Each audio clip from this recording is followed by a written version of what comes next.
हैं तो पाकिस्तान का सबसे बड़ा लीडर है, सारी कौम उसकी तरफ देख रही है, आप उसका केस ही नहीं लगा रहे। आप केस लगाए, उसका केस सुने। अब ये जो रौला है वो पढ़ना चाहिए और इसमें सुहेल अफरीदी का किरदार बड़ा इंपॉर्टेंट होगा। वो इमरान खान से मिलना चाहते हैं, इसके लिए खैबर पख्तूनख्वा असेंबली के अंदर करारदाद भी पास हो गई। वो इमरान खान साहब से मिलना चाहते हैं, इसके लिए उन्होंने जस्टिस याह्या अफरीदी से भी रब्ता कर लिया। वो इमरान खान साहब से मिलना चाहते हैं, इसके लिए उन्होंने इस्लामाबाद हाई कोर्ट में दरखास्त भी दायर कर दी। उस पर एतराज़ात लगे, वो एतराज़ात भी दूर हो गए। लेकिन सुहेल अफरीदी की अभी तक इमरान खान साहब से मुलाकात नहीं हो पाई और ना ही वो मुलाकात तय हो पाई है। वज़ीर आज़म को भी उन्होंने कहा जी मेरी मुलाकात करवाएं, तो वज़ीर आज़म ने बेबसी का इजहार करते हुए कहा जी मैं पूछ कर बताता हूं, और तब से लेकर अब तक वज़ीर आज़म ने पूछ कर कुछ भी नहीं बताया। लिहाजा इमरान खान साहब को कैद तन्हाई में डाला हुआ है और 7 माह हो गए उनकी मुलाकातें वैसे ही बंद हैं। ये तो सिर्फ केस की सूरत में हो जाती हैं।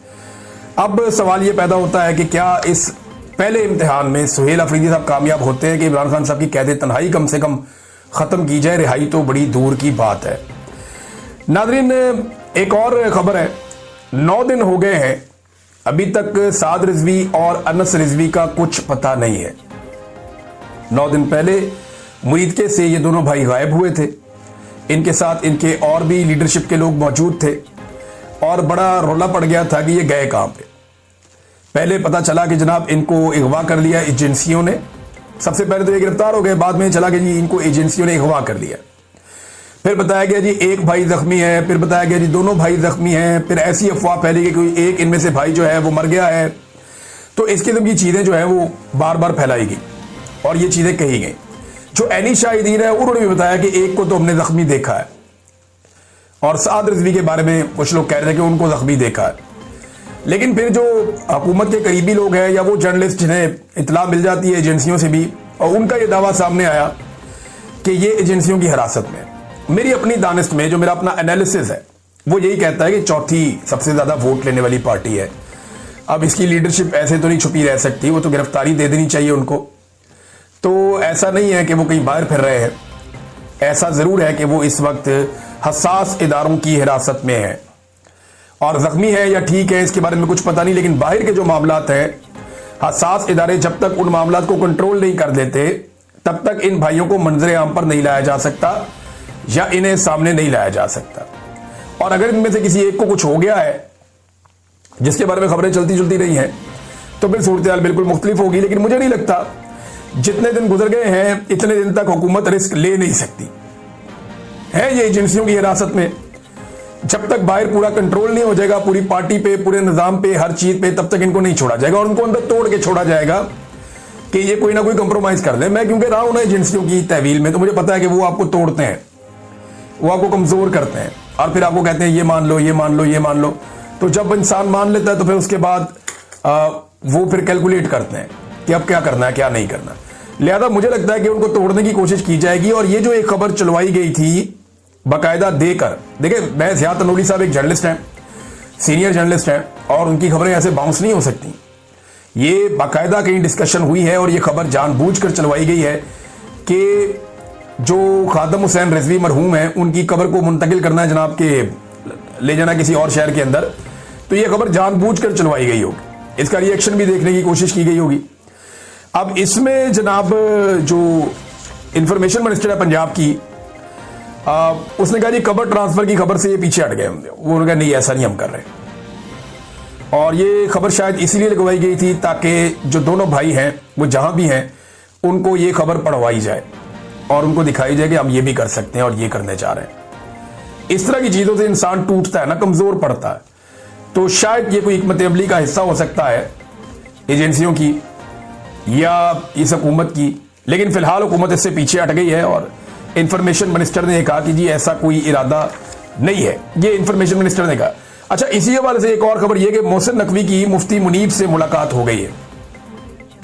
अब ये मुलाकात मैंने देखी, बड़ी जफियां डाल के मिल रहे थे, बड़ी अच्छी बात है और मामला हल होने चाहिए। तो मुफ्ती मुनीब जो है ना, वो अब उम्मीद की जा सकती है कि जो रिजवी बरादरान है उनका कुछ पता चले या बाकी जो दीगर लोग हैं उनको कुछ पता चले, क्योंकि मुफ्ती मुनीब साहब ने हर दौर में अपने आप को एस्टेब्लिशमेंट की खुशनुदी और खिदमत के लिए पेश किया है। और इस तरह की जो गैर मामूली सूरत जब भी पैदा होती है, लॉ एंड ऑर्डर या इस तरह की चीज़ें जिनमें मौलवी इन्वॉल्व हो जाते हैं, वहाँ मुफ्ती मुनीब साहब जो है वो अपनी सर्विसेज हमेशा पेश करते चले आए हैं, तो यहाँ पे वो अपनी सर्विसेज पेश की उन्होंने। और मुझे उम्मीद है कि अब जो दोनों भाई हैं जिनके बारे में कुछ पता नहीं चल रहा था, शायद कुछ पता चल जाए।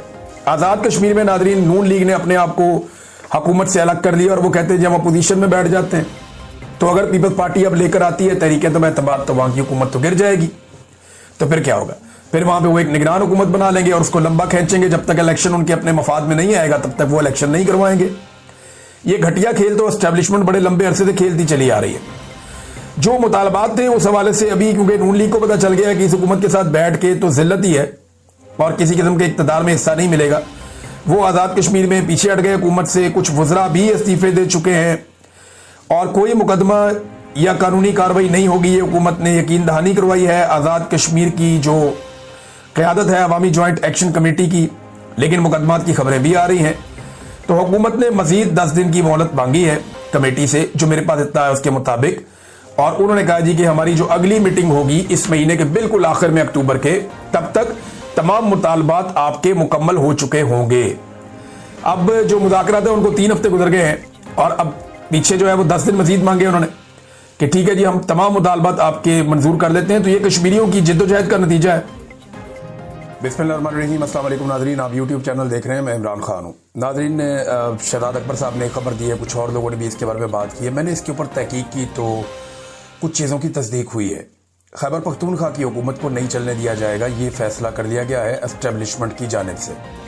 और अब वो सुहेल अफरीदी को नाकाम करेंगे, पूरी कोशिश करेंगे। या तो सुहेल अफरीदी को उनकी शराइत पे या उनकी बात पे आना पड़ेगा, या फिर वो हर कोशिश करते हुए सुहेल अफरीदी को नाकाम बनाएंगे। इमरान खान साहब से उनकी मुलाकात भी नहीं करवाई जा रही, हो सकता है आने वाले दिनों में करवा दी जाए, क्योंकि डे बाई डे चीज़ें तब्दील होंगी और चीज़ें जो है वो इस तरफ से इस तरफ जाएंगी और कुछ नई हिकमत अमली भी बनेगी। लेकिन खैबर पख्तूनख्वा में पाकिस्तान तहरीक इंसाफ को जो कुछ थोड़ी ऑक्सीजन मिली है एक बड़ी तब्दीली के बाद, वो थोड़े दिनों में जैसे जैसे चीज़ें डाउन होंगी तो मायूसी फैलाई जाएगी और खैबर पख्तूनख्वा के हालात को डेलिबरेटली ख़राब किया जाएगा और इस तरह की सूरत हाल बना दी जाएगी कि वहाँ पे कोई इमरजेंसी लगा दी जाए या कोई और सूरत हाल डिक्लेयर कर दी जाए, लोगों में मायूसी फैला दी जाए, तो दहशतगर्दी के वाक़यात भी हो सकते हैं। अब खैबर पख्तूनख्वा देखें, पुरअमन खैबर पख्तूनख्वा जहाँ पे हालात बहुत अच्छे हों, लोग खुशहाल हों, वो कभी भी ऐसे ताजरों को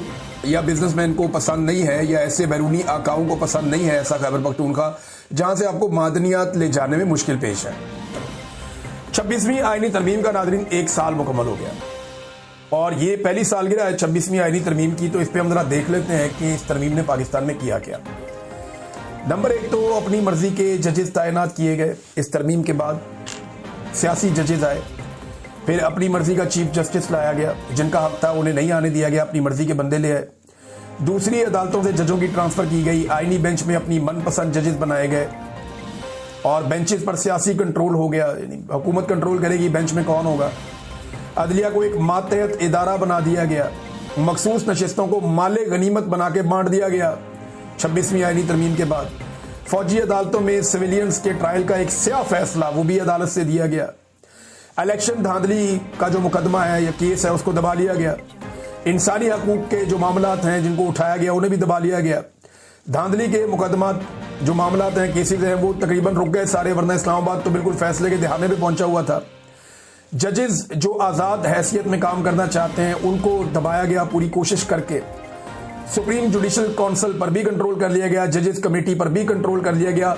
और यह है नाज़रीन जो 1 साल में 26वीं आईनी तरमीम ने किया। और अभी 27वीं आईनी तरमीम आएगी तो आप इससे ज्यादा पाकिस्तान में गंद पड़ता हुआ देखेंगे।